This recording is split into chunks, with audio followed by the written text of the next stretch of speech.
Union, Secretary Davies. Mr. Speaker, I beg to move that this House disagrees with Lord's Amendments 1 and 2. We introduced the most straightforward possible bill necessary to enact the referendum result and respect the Supreme Court's judgment. This bill has a simple purpose, and that is to allow the Prime Minister to notify under Article 50 and start the two-year negotiation process. Indeed, the House of Commons has already accepted this, voting overwhelmingly to pass this bill unamended last month. The House accepted that the majority of people, no matter which way they voted in June, now want the Prime Minister to get on with the job at hand and do so without any strings attached. Despite the simple purpose of this bill, it has generated many hours of debate across both houses, and quite properly so, I should say, to those who debate that. Over the last 5 weeks, we have seen Parliament at its best. Honourable and right honourable members and peers have spoken with passion, sincerity and conviction. However, I was disappointed that the House of Lords voted to amend this bill. This bill is just the next step in a long democratic process surrounding our exit from the European Union. It will continue with future legislation ranging from the Great Repeal Bill, which will convert existing European Union law into UK law at the time we leave, to a range of specific bills we expect to introduce, such as on immigration or on customs arrangements. Parliament will be closely involved in all of these important discussions and decisions. As we embark on the forthcoming negotiations, our guiding approach is simple. We will not do anything which will undermine the national interest, including the interests of British citizens living in the European Union, and we will not enter the negotiations with our hands tied. This is not to say I do not appreciate the concerns that lie behind these amendments. It's not the ends we disagree on, but the means. And I'll now attempt to address these individually after I've given way to the right honourable gentleman. The Secretary of State will have heard many members in this House, and a huge majority in the House of Lords, wanting to have a meaningful vote on the government's terms of negotiation, which he defined yesterday as either meaning accept the government's terms or WTO terms. Now, when does he expect this vote to come to this place, and indeed to all the other parliaments it's going to come to? When, roughly, within the two-year period, does he expect the House to get a vote even on his terms? If you'll forgive me, I'll come to the detail of the answer to that later. But in broad terms, it's impossible to predict when by the month, as it were. But the form of words which I crafted before was we intend and expect it to be before the European Parliament votes on the same matters. So it will fit within the ratification process at the beginning, but as soon as we get the negotiation complete. It's too soon to know when that will be. Now, Amendment 1 seeks to require the government to act unilaterally to bring forward plans within 3 months to secure the status of European Union and EEA citizens and their family members living in the United Kingdom. On this matter, the government's been consistently clear. We want to secure the status of EU citizens who are already living in Britain and the status of British nationals living in other member states as early as we can. Now, I'll give way to the honourable gentleman, but there is going to be a time limit, obviously a tight time limit, and then many people want to speak. So I'm going to limit the number of interventions I take. I give way to the honourable gentleman. I'm grateful to my honourable friend. As somebody who's married to an EU citizen without a British passport, can I say I wholeheartedly support this government's approach to it, and it is absolutely right we get reciprocity before we go ahead with any agreement with the rest of the EU. Well, I thank the honourable gentleman for his intervention and for warming the House up. European citizens already resident in the United Kingdom make a vital contribution to our economy and our society. No, not for a minute. Including working in crucial public services like the National Health Service. Without them, we would be poorer and our public services weaker. In a moment. However, the European Union has been clear that we cannot open these discussions until the Prime Minister has given formal notification that the UK wishes to withdraw from the European Union. That, Mr. Speaker, is why we must pass this straightforward bill without further delay, so the Prime Minister can get to work on the negotiations and we can secure a quick deal that secures the status of both European Union citizens in the UK and also UK nationals living in the EU, of which there are around 1 million. We take very seriously, I take very seriously, our moral responsibility to all 4 million United Kingdom and European Union citizens. The Prime Minister has been clear that this issue will be one of the top priorities for the immediate negotiations. I also welcome the encouraging words from across the Channel, particularly from Poland and Sweden, which fill me with confidence that we will reach a swift agreement with our European partners. Indeed, as Beata Szydło said, the Polish Prime Minister, of course, quotes, of course these guarantees would need to be reciprocal. It's also important what guarantees that British citizens living and working in other member states of the European Union will have. One moment. I did actually undertake to give way to the honourable gentleman there, and then I'll come back to him. Is he aware of the survey by the General Medical Council showing that 2/3 of EU doctors are thinking now of leaving? And in general, of course, EU citizens tend to be younger and working relative to their counterparts who are older and more retired abroad. So wouldn't he accept there's an immediate need to unilaterally act in good faith to set the agenda to get reciprocation rather than holding out until the final moment? Well, I hear what the honourable gentleman says, and as I said before, these issues are serious, important, and people hold their views passionately and with good reason. But the simple truth here is the government has been very plain what it intends. It intends to guarantee the rights of both British and European citizens, and it will do that as quickly as possible, which I'll return to in a second. Extremely grateful to my right honourable friend, and I'm delighted to hear what he's had to say about prioritising the negotiations as far as EU citizens and British citizens are concerned.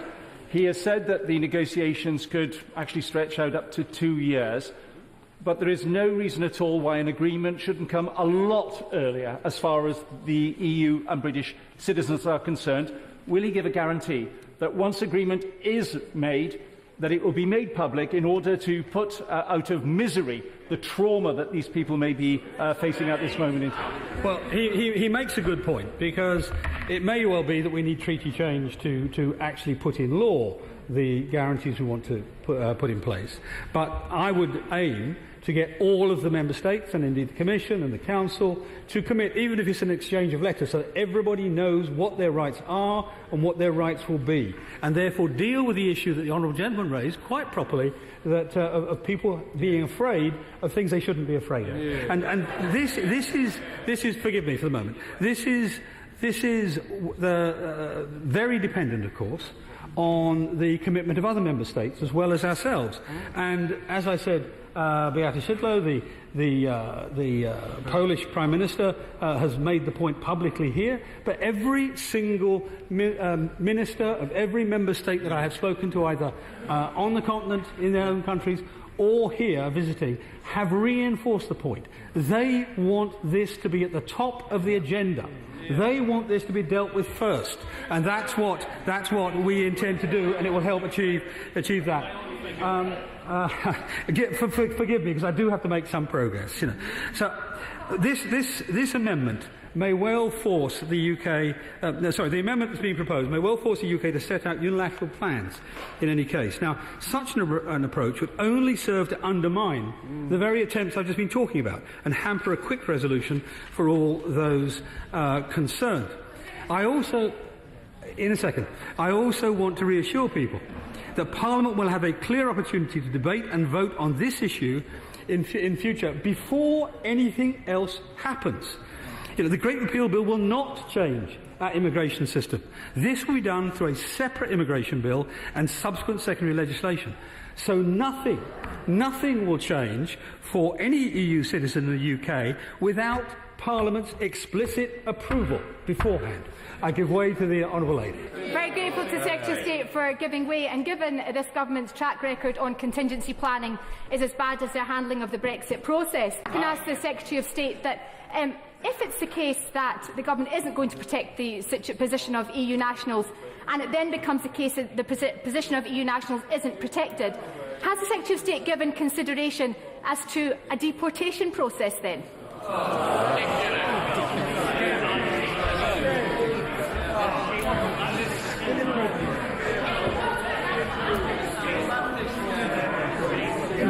The honourable lady knows me very well. She is, I think... Well, that's the point. I think that it is frankly incredible to me that anybody would imagine that I of all people, would sign up to a deportation process under these proposals. The answer here is simple, and I make the point again. I take as a moral responsibility the future guarantees of the future of all 4 million citizens, European Union and UK together. Now, if I may move on to the next issue, I'll now address the issues created by the additional second clause to this bill. Let me be clear from the outset. This amendment does not seek to simply put what we have already promised on the face of the bill, as was suggested by some. It in fact seeks to go much further. But let me begin with subclauses 1 to 3, which do simply seek to put our commitment to a vote on the face of the bill. I will repeat here our commitment. The Government will bring forward a motion on the final agreement to be approved by both Houses of Parliament before it is concluded. We expect and intend that this will happen before the European Parliament debates and votes on the final issue. This commitment could not be clearer, and so subclauses 1 to 3 are wholly unnecessary. This is our clear intention, an intention stated more than once at this dispatch box, and is by far the most likely outcome, by the way, that we will bring a deal back to the House of Parliament for them to approve. I give way to the Honourable Lady. Grateful to the Secretary of State for giving way. If he's so confident about this, why can't he allow the rest of us to be confident by agreeing to Amendment 2 from the House of Lords? As I said last week, because it's unnecessary. When a minister gives an undertaking at this dispatch box in this House, that is binding on the Government. Understand that point? Binding on the Government. Now, we should... No, I do not. No, that's it. And we should not... And just on the more general point here, on the more general point of votes, by the way, on the more general point of votes, we should not underestimate, I say this with some personal interest, we should not underestimate the mechanisms at Parliament's disposal to ensure that its voice is heard. To paraphrase Lord Howard's wise words in the debate on this matter, on the amendment being debated in the other place, this place will have its say and will have its way. We do not need to put this. We do not need to put this into legislation, and making legislation where none is required only benefits lawyers. I give way to the Honourable Lady. Right. Can I thank my right honourable friend for giving way? He's a member of long standing in this House, and he recognises, as I think do other honourable members, that Parliament will find a way to have a say whether a deal is reached or whether no deal is reached. If he recognised that, would he agree with me that it would be better if the Government officially recognised that position from the dispatch box? I reiterate the point. Of course, Parliament can, if it wishes, have a vote and a debate on any issue. That's a matter for Parliament. And it's not for a minister. It's not for a minister to try and constrain that. Least of all, this minister, who has used those opportunities before before this day. But let me get to the point behind this. I agree with her on that, but what we cannot have, and this is what I'm coming to about the second aspect of this motion or this amendment, is any suggestion that the votes in either house will overturn the result of the referendum. That's the key point. I give way.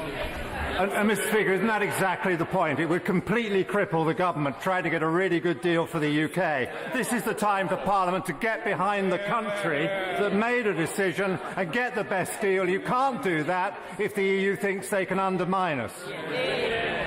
And on that point, that really brings me to subclause 4 on this. So let me deal with that in a little more detail. This clause effectively seeks to prohibit the Prime Minister from walking away from negotiations, even if the Prime Minister thinks the European Union is offering her a bad or very bad deal. And as I'll get onto, the impact of this is unclear. But even the intent goes far beyond what we have offered or could accept. The Government will be undertaking these negotiations and must have the freedom to walk away from a deal which sets out to punish the UK for for decision to leave the EU, as some in Europe have suggested. Now, of course, we are seeking a mutually beneficial new relationship which we believe can and will work for everyone. But tying the Government's hands in this way could be the worst way of trying to achieve that deal. And let us not forget, In December, this House passed a motion that nothing should be done to undermine the negotiating position of the government. I give way to the honourable gentleman. I thank the Minister. The Minister is asking us to take him at his word on trust. Given the record of the party opposite recently on manifesto commitments, does the same principle of trust apply? Well, I said before, and I'll say it again.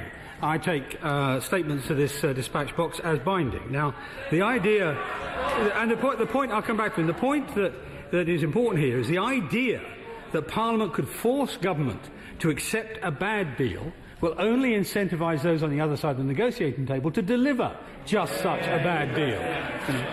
As the Lord's European Union Select Committee said itself, hardly a Tory front organisation, the government will conduct the negotiations on behalf of the United Kingdom, and like any negotiator, it will need room to manoeuvre if it is to secure a good outcome.